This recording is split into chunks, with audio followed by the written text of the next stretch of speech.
Soul food was never just about taste, it was about survival, resistance, and community. During the civil rights era, food became fuel not only for the body, but for courage, unity, and hope. Many of the meals eaten during this time were inexpensive, filling, and deeply rooted in African American history. These dishes were cooked in church kitchens, family homes, and community gatherings where activists planned marches and shared strength. One of the most important soul foods of the era was cornbread. Made from simple cornmeal, water, and fat, it was affordable and filling. Cornbread appeared at almost every gathering, offering quick energy to people who spent long days protesting or organizing. Another staple was collard greens, slow-cooked with smoked meat when available. Greens symbolized resilience, turning humble ingredients into nourishment.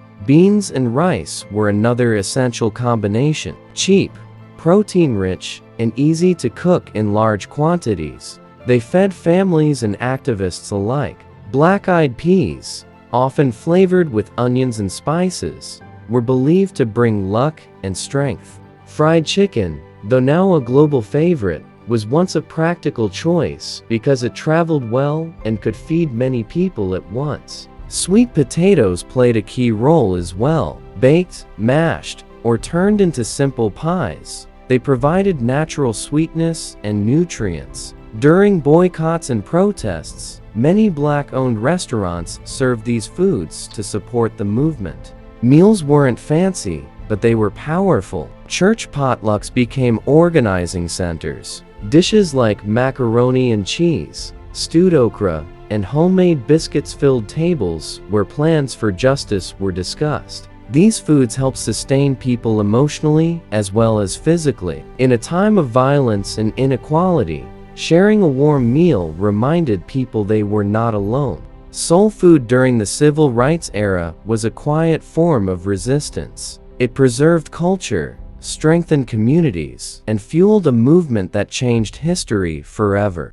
During the civil rights era, many African American families lived with limited resources, yet their kitchens produced meals rich in history and strength. Soul food came from generations of survival, dating back to slavery, and evolved into a source of empowerment during the fight for equality. One forgotten but powerful dish was red beans and rice. Originally a Monday meal made with leftovers, it became a dependable source of protein and energy. Another was skillet cornbread cooked in cast iron pans, crisp on the outside and soft inside. This bread symbolized tradition passed down through families. Cabbage, often overlooked today, was a major staple. Cheap and filling, it was slow cooked with onions and spices to create comforting meals. Salt pork and smoked turkey necks were used not for luxury, but for flavor,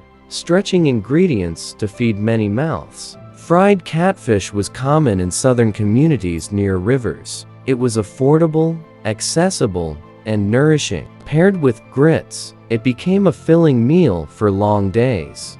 Grits themselves were an everyday food, simple ground corn cooked into a warm porridge that sustained families for generations. Desserts were simple but meaningful. Bread pudding made from stale bread, sugar, and milk ensured nothing went to waste. Peach cobbler, when fruit was available, brought moments of joy in difficult times. These meals fueled activists during marches, sit-ins, and boycotts. They were eaten before dangerous protests and shared afterward as comfort. Food brought people together when society tried to divide them. Soul food wasn't just cultural, it was political. Every shared meal strengthened bonds and reminded people why they were fighting. These forgotten foods helped power one of the most important movements in American history.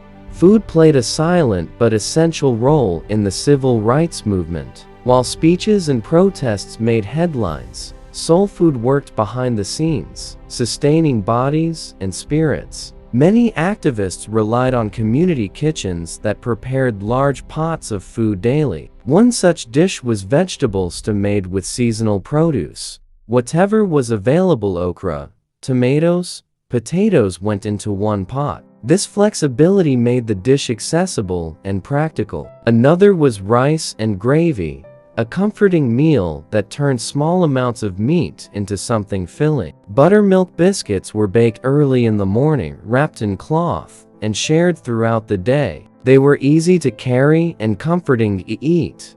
Pinto beans, slow cooked for hours, were another reliable source of protein and warmth. Chicken and dumplings appeared at larger gatherings. Though time-consuming, it was a dish meant for sharing, often served after church meetings or strategy sessions. Turnip greens, mustard greens, and kale added nutrients to diets that otherwise lacked variety. Drinks mattered too. Sweet tea, lemonade, and homemade fruit punches kept people hydrated during long southern summers. These simple beverages became symbols of hospitality and care. The act of cooking itself was powerful. Women, especially, used food as a way to contribute to the movement when other roles were denied to them. Kitchens became command centers where courage was quietly prepared. Soul food kept the civil rights era moving forward, one pot, one plate, one shared meal at a time.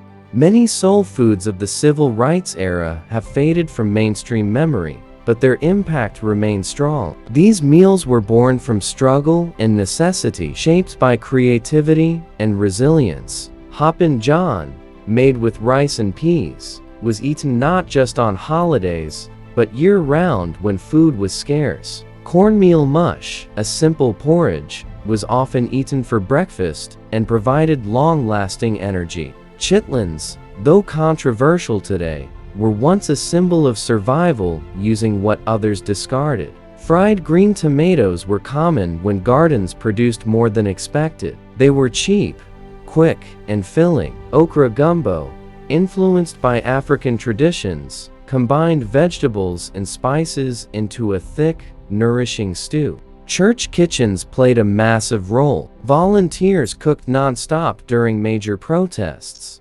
feeding activists who risked their lives. These meals were free, made with donations, and shared with love. Soul food also preserved identity. At a time when African Americans were told they were less than human, their food said otherwise. Every recipe carried memory, culture, and pride. The civil rights movement was fueled by courage, but courage needs nourishment. These forgotten soul foods helped keep the movement alive, proving that even the simplest meal can support extraordinary change. Soul food during the civil rights era was more than history, it was hope. In homes, churches, and community halls, meals were prepared with intention. These foods strengthened bodies weakened by stress, fear, and long hours of activism. Simple soups made from bones and vegetables ensured nothing was wasted. Liver and onions, though unpopular today, provided iron and strength. Rice pudding and sweet cornbread brought comfort after exhausting days. Food also created safe spaces. Sharing a meal allowed people to speak freely, plan carefully, and heal emotionally. The smell of familiar dishes reminded many activists of home when the world felt hostile. These meals connected generations. Recipes passed down from grandparents became tools of resistance. Cooking was a way to protect culture when everything else was under attack.